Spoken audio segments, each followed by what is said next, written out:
Was I imagining the way she followed you into the kitchen when you got the drinks? It took you an awfully long time to get those drinks. What were you two doing in there all that time? Helen. No, what were you doing?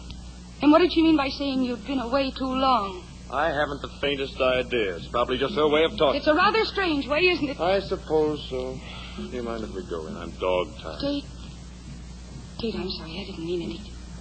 I'm not jealous of her. Truly, I'm not. I know, Tate, I want to love your people. And I want them to like me, and I want to see and love this country the way you do, but it's also very strange. And I'm frightened, Tate. I'm terribly frightened. Ellen, we can leave here tomorrow if you'd like. No. No, I want to stay. I won't run away. And I'll be all right. Truly, I will. You sure? Yes. This will never happen again. I promise you. It will never happen again.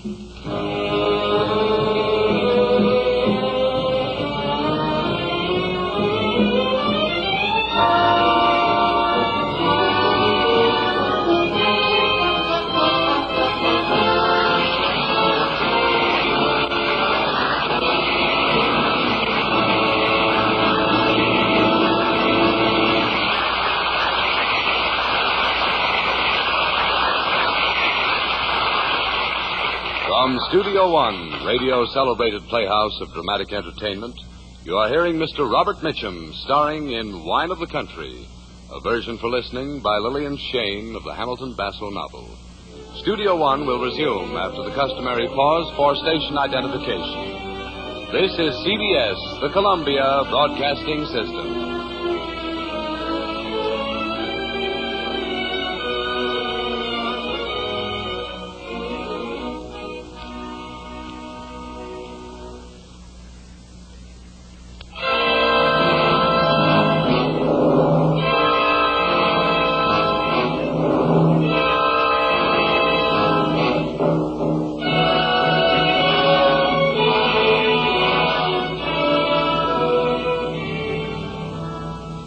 From Studio One, we continue tonight's full-hour dramatic entertainment.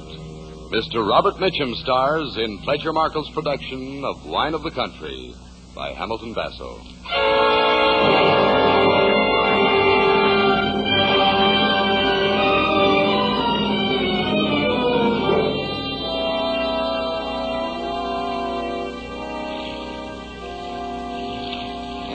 Tate, you got a nibble yet? No, not yet, Uncle Jack. Well, if they're not going to bite when we keep still, we might as well talk a bit. What have you been doing with yourself these past weeks? Thinking.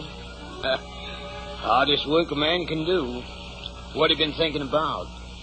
Reasons why a man would want to sit down and write a book about the South Sea. Find any reason? Not one. Who cares about the decline and fall of Polynesian culture when our own civilization is crumbling in front of our eyes? This is no time for that sort of thing. Oh, I don't know. If this time seems worse to you than other times, it's only because you're living in it. I wish that were true. What are you grappling for, boy? Oh, Uncle Jack, for years I thought I was on the track of something. Something that would light up the blackness. Something that would answer man's old question of why he's here, what life is, what it means. Just like the rest of them, you are. Get thrown the moment you realize that life is a thing of infinite variety and complexity. You get scared when it comes home to you that it takes more knowledge to understand a single human experience than it does to make vast generalizations about the future of the world. I have to laugh. Here are all these people making blueprints about the future, talking about waves and revolutions and cycles. And here is every individual man in his own little puddle, living, loving, begetting, dying, splashing little or splashing big, trying to find some meaning. All these arrogant fools trying to read meaning into it, as if life needed man to give it meaning. You're trying to say what some of the books say, that it's all blind, purposeless, senseless striving? No, I'm saying that the meaning of life is to live. To be alive. What more do you want? Something that won't make you afraid of the dark? Is that the best you can do? Is that what you want men to live by? Why do you keep talking about men? You're really only talking about yourself, aren't you? Yeah. Well, what are you going to do about it? Well, the only thing I can do is follow the line I've been thinking. Start doing something with my hands, work with my body as well as my brain. Where does that lead you? Straight out of the classroom. Away from writing this blasted book. You're going to give it all up, Have to. To do what? Stay right here and help Ned grow his flowers. I think he's got the right idea. What does Ellen think of staying here? She doesn't know yet. What does she say? I think she's used to the place now. What makes you think that? Everything's been fine this past month. But what's going on inside her that she isn't telling you about? You know, summer will be here soon. It's a tough country in the summer. Oh, she'll be all right. And if she isn't? Well, in that case, I don't know what'll happen. Made up your mind, have you? Yep. And I'm sorry to see you join the race, Tate. What race? The one where everybody's trying to get what they want by running away from what they got.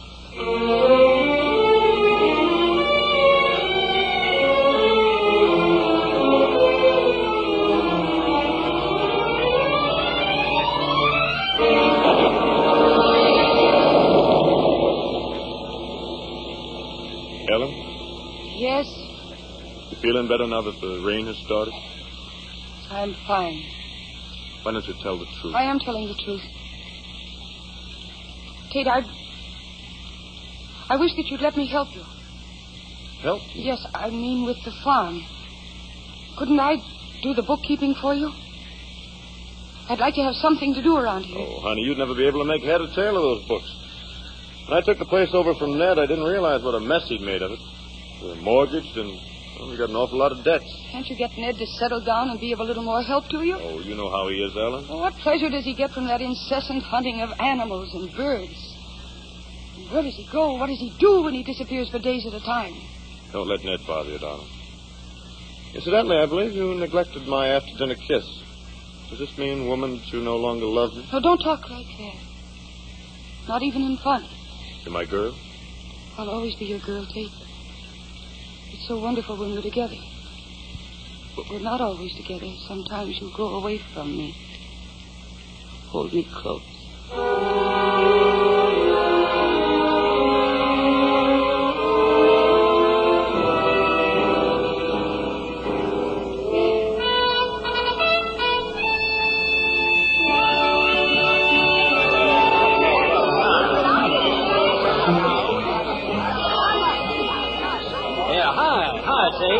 Hello there, Mrs. Ravenwell. Sure glad you came. Thank you.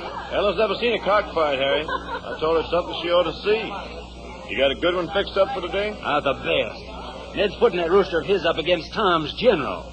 We all think Ned's cracked to do it. That bird of his is an amateur. Well, Ned knows what he's doing. It's his bird. Excuse me a minute. I gotta help Tom. Yes, of course. Well, young woman, I didn't expect to see you here. Nor I to see you. Oh, I always go to a cockfight, but not to watch the birds, to watch the people.